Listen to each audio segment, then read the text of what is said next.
Take her out to sea, Captain.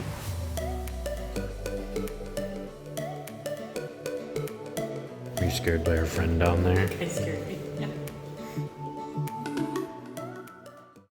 We're currently in Dublin, but now we're going on a little day trip. So we went on a day trip last year over to Galway and the cliffs of Moher, but now we're going up to Belfast. And so we really wanted to do this to see the Titanic Museum. And then we're also going to see a castle and then the Giant's Causeway, which is some crazy geological formation on the coast. So yeah, we don't really know what to expect. It should be like an all-day tour. So we're starting early. We need to pick up something to eat, and then of course some coffee that's much needed right now.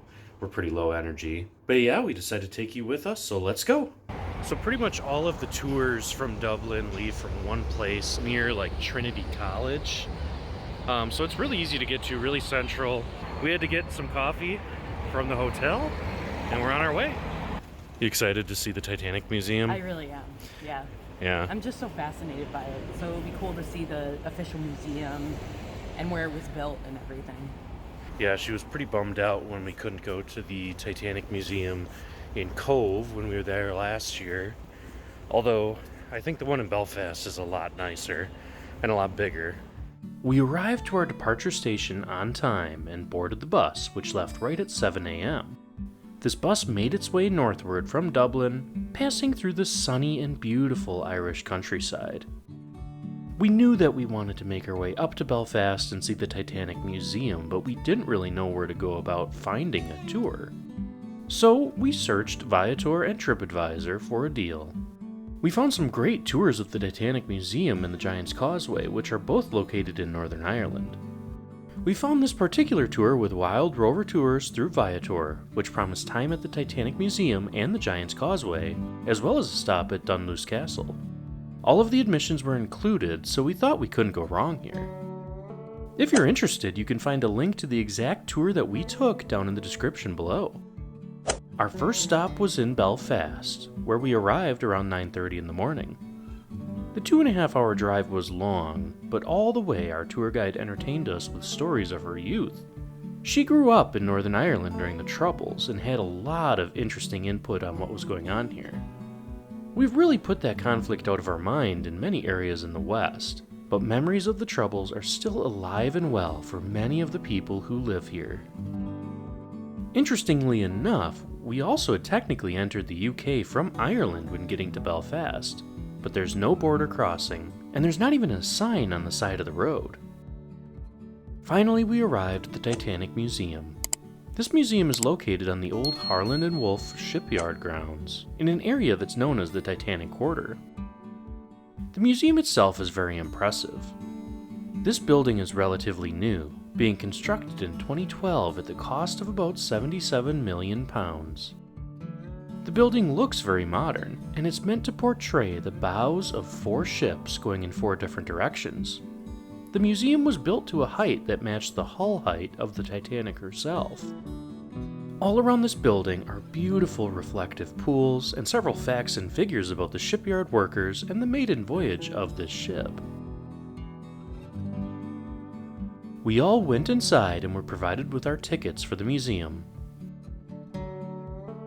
The museum is split onto several different levels, and you're provided with a general path that you can take through all of the exhibits. We started in the wing that talked about the shipbuilding industry in Belfast, as well as the history of Harland and Wolff, the company that built the Titanic and her sister ship. Then we entered a section of the building where the Titanic itself was shown, with several old pictures and infographics, as well as a view out over the slip where she was assembled. Of course, there was also a section of the museum dedicated to the Titanic in popular culture. And then a whole nother section talking about how the ship was found. In this section, there was a large area on how maritime law and travel had become much more safe due to the many regulations put in place prompted by this disaster. All through the museum, there were excellent visual effects, replicas, videos, pictures, and many more types of media to tell the story of the ship from its birth until now. It was very surreal to be here, and it was amazing that we were able to pay our respects while being in the actual place that the ship was conceived and constructed. Outside of the exhibits, there is a small restaurant here, as well as a gift shop, which Catherine used some of our extra time to peruse. You're looking for a sweater? No, maybe I'm not. It was really cool though. We were also able to walk out onto the old building platforms where the workers constructed this ship, and there were even outlines in the concrete to show the dimensions of the Titanic.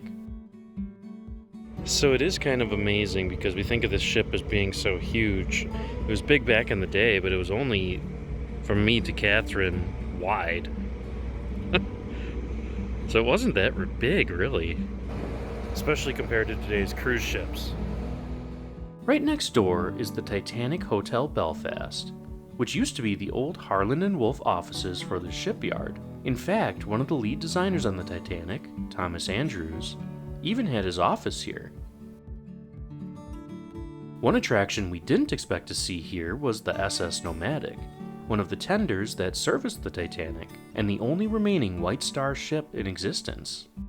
This exhibit is walking distance from the Titanic Museum, and it's located just outside. Our ticket for the museum also gave us access to this completely restored ship, and there was tons of information here and even some exhibits inside. This tender was used to ferry passengers out to the Titanic in Cherbourg, France, where the docks were too shallow for the then enormous new ocean liners. The Nomadic took 274 people out to the ship, including the unsinkable Molly Brown, Benjamin Guggenheim, and John Jacob Astor. It's a little early in the morning for a drink, Catherine. What happens? Oh. Hello, the bell is for staff only. Please, take a seat. We will serve you at the table. Are you scared by our friend down there? That scared me. Yeah. What just happened? Yeah, it was motion detected sound effects. You think it was motion detected? Yeah, it was. Definitely was. It was the sound of an anchor being dropped, but it really spooked her. I know. I'm still on edge from seeing that guy through the In the floor.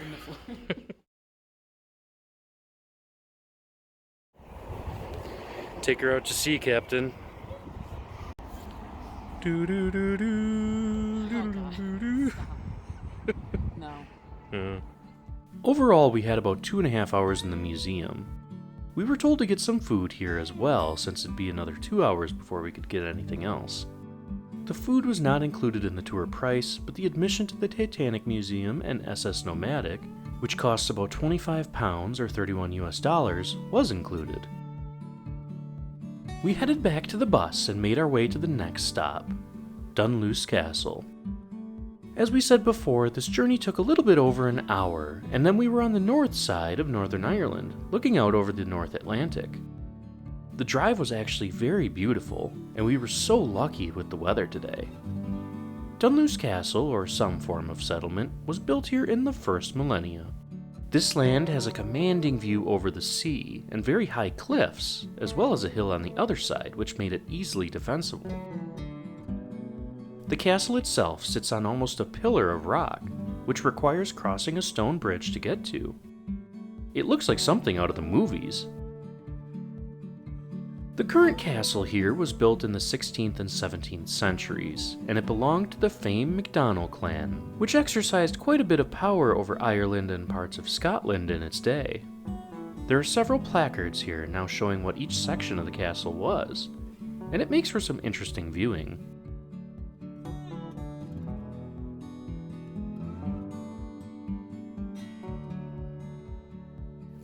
This will be the footprint of our house someday. Yes. Yeah. When we build our manor house in a castle. I think we could probably afford like a couple of these stones Yes, to start the foundation. yes, and that's it. Yes. That's where the building stops. Yes. You okay? Yeah. You just go to the corner to sneeze? Yep, that's exactly what I was doing. Isn't that what you did in your house? Glad we bought the jackets now, huh? Yeah, it's a little chilly. The sun's nice and warming it up, but the wind.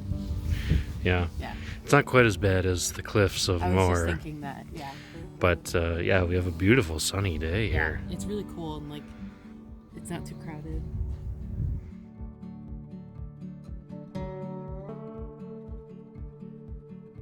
The views here out over the ocean are absolutely breathtaking. We spent about 30 minutes here before we had to get back to the bus, which was plenty of time.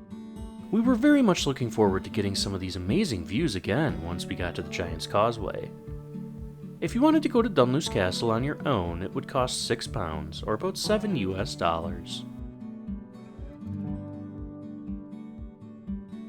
We arrived at the Giant's Causeway after only 10 minutes of driving, and it was absolutely beautiful today. The bus dropped us off at the visitor area, and we made our way down to one of the 3 trails that you can take to get to the actual causeway. This trail took us high above the sea on some cliffs, and eventually we would make our way down to the sea where the causeway was. Where are we going? We are going to the Giant's Causeway. Yeah, we're walking up this path.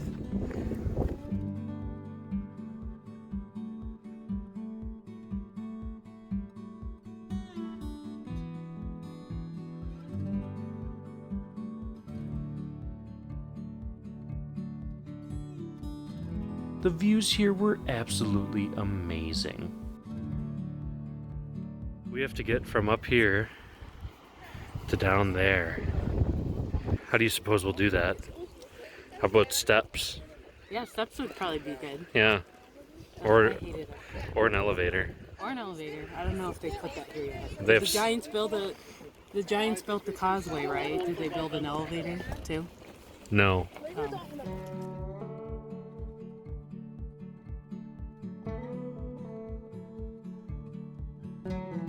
It's a little bit nicer walk up here now. A little bit less crowded too. Yeah, that's true. Yeah, it was really steep there for a little bit. Wasn't too bad. 5 minutes maybe. Yeah. It's just beautiful. It is. Yeah. I love hearing the sheep in the distance too. Yeah, just. Yeah. And there's the lower road that will take back up to the bus and visitor center, way down there.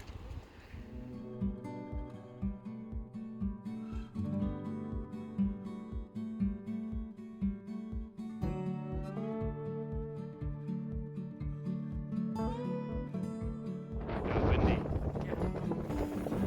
Very windy.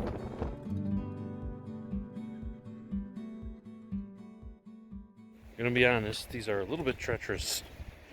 Not huge stairs, but we're making do, and it looks like it does stop with the stairs eventually here, so that's good. Back on solid ground, huh? If you don't like heights, wouldn't recommend this because it is pretty short on the side. I can't believe there's no ramp. I know. So we're pretty much right at the Giant's Causeway. There's 3 trails to access it. So we took the red trail down, which we've heard is a little bit more treacherous, and I would agree with that. And that's the trail that's up on the cliff top, Yeah. and then takes the stairs down. And they say on the map that it takes 35 minutes, which I agree is accurate. There's also a bus that kind of goes along the blue route, but they only take euros or sterling pounds. Yeah, the coins, not the bills. So Yeah. we don't have any coins on us, so unfortunately, we're not taking the bus today. Yeah. The Giant's Causeway was created by giants, of course, at least in legend. Legend has it that an Irish giant was challenged by a Scottish giant across the sea, so he built a causeway of stone to get over to Scotland and fight. However, he fled once he saw how large the other giant was. The causeway was destroyed by the giants to cut the link between Scotland and Ireland, but part of this causeway still remains close to land. At least this is one version of the story. In reality, this causeway is made up of 40,000 interlocking basalt columns and was created during a volcanic fissure eruption, as well as the subsequent cooling of the rock, which caused this rock to contract horizontally. It made these biscuit-shaped columns. Some of the columns can even be seen in the nearby hills, and they've measured over 40 feet high. If you visit the site on your own, it's absolutely free. However, you'll probably need to take a car since this is pretty much in the middle of nowhere. The parking fees here are £10 or about $12 US.